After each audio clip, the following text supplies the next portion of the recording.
جو اسلام نے درس دیا ہے وہ کسی مذہب میں نہیں ملتا۔ سرکار نے ارشاد فرمایا غریبوں کا مدد کرو، پڑوسی کا خیال رکھو، یتیموں کا خیال رکھو۔ اور حضرات محترم سرکار عالم صلی اللہ علیہ وسلم نے خود کر کے بتایا۔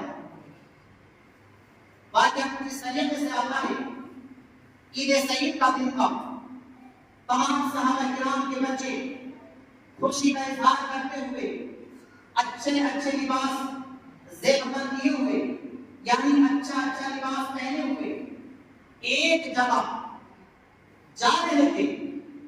سرکار صلی اللہ علیہ وسلم بھی عیدگاہ کی طرف وہ جا رہے تھے تو سرکار صلی اللہ علیہ وسلم کی نظر ایک ایسے بچے پر پڑی جس کے پاس کوئی عمدہ لباس نہیں تھا بلکہ پھٹا پرانا لباس تھا، اس کی آنکھوں میں آنسو جاری تھے۔ سرکار صلی اللہ علیہ وسلم رحمۃ للعالمین نے آپ سے یہ کب گوارا ہو جاتا کہ تمام صحابہ کرام کے بچے خوشی منائیں، تمام صحابہ کرام خوشی منائیں، اور ایک بچہ غم منائے اور اس کے پاس بھی بوسیدہ لباس ہو۔ حضرات محترم سرکار صلی اللہ علیہ وسلم اس بچے کے پاس جاتے ہیں، بچے کے پاس جانے کے بعد سرکار نے اس کو سلام کیا، سلام کرنے کے بعد سرکار وہاں ٹھہر جاتے ہیں، تشریف رکھتے ہیں۔ سرکار نے ارشاد فرمایا اے بچے رو کیوں رہے ہو؟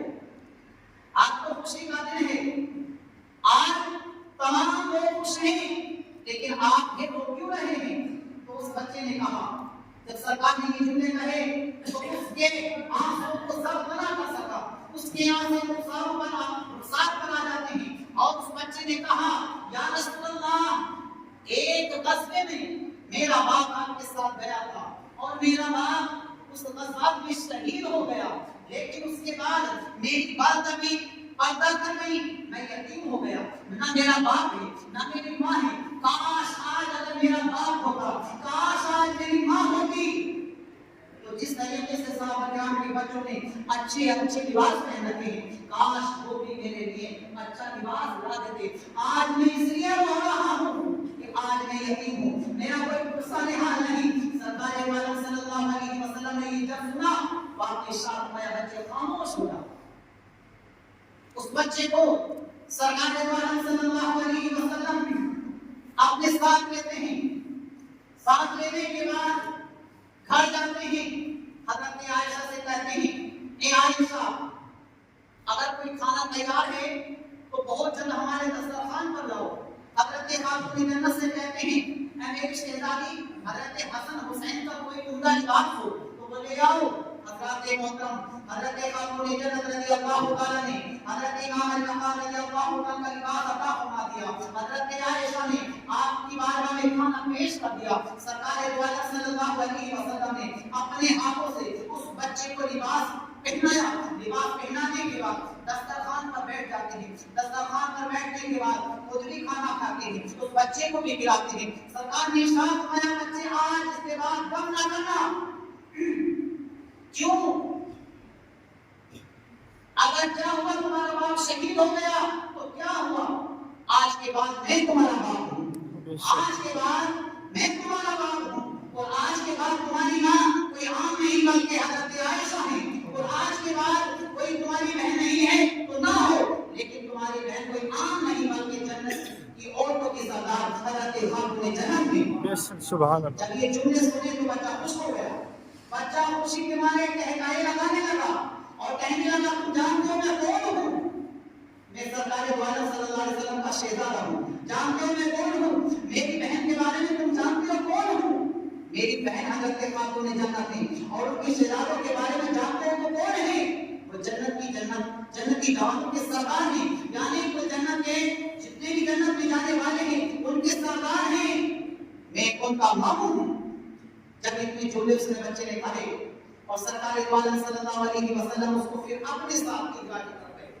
روایتوں میں یوں آتا ہے کہ پہلے کا جو معمول تھا سرکار دو عالم صلی اللہ علیہ وسلم اپنے شہزادوں کو اپنے کاموں پر بٹھا کر لے کر جایا کرتے تھے، لیکن وہ عید کا وقت ایسا تھا کہ آپ نے اپنے شہزادوں کو نہیں بلکہ اس یتیم کو اپنے کاموں پر بٹھایا، اور کاموں پر بٹھانے کے بعد عیدگاہ کی طرف وہ جا رہے ہیں۔ صحابہ کرام نے جب تو تمام صحابہ کرام آنکھوں سے دیکھتے ہیں کہ یہ ہے شہزادہ کون. کوئی کہتا ہے لباس تو حضرت امام حسن حسین کا ہے، لیکن حضرت امام حسین کو لگتے نہیں، ان کی شکل و صورت امام حسین سے ملتی نہیں. آخرکار جب حضرت سرکار عالم صلی اللہ علیہ وسلم قریب گئے، عیدگاہ کے پاس قریب گئے، تو آپ نے دیکھا کہ آپ کے شہزاد، آپ کے کانوں پر جو سوار تھا وہ آپ کا شہزادہ حضرت حسن تھے، نہ ہی حضرت حسین تھے، بلکہ آپ کے کانوں پر جو سوار تھا وہ حضرت سرکار عالم صلی اللہ علیہ وسلم نے جو اپنا بیٹا کہا تھا، جو یتیم تھا، اس یتیم بچے کو اپنے کاندھوں پر بٹھانے کے بعد دنیا والوں کو درس دیا، اے دنیا والوں، جس طریقے سے میں یتیم سے محبت کرتا ہوں، آپ بھی یتیم سے محبت کرو، اور جو بھی یتیم سے محبت کرے گا کل قیامت کے روز آپ نے دو انگلی اٹھائیں، آپ نے دو انگلی اٹھائیں، آپ نے ارشاد کیا جو یتیم سے محبت کرے گا، جس طریقے سے یہ دونوں انگلیاں ملی ہوئی ہیں، اس طریقے سے وہ جنت میں میرا ساتھی ہوگا. سبحان اللہ.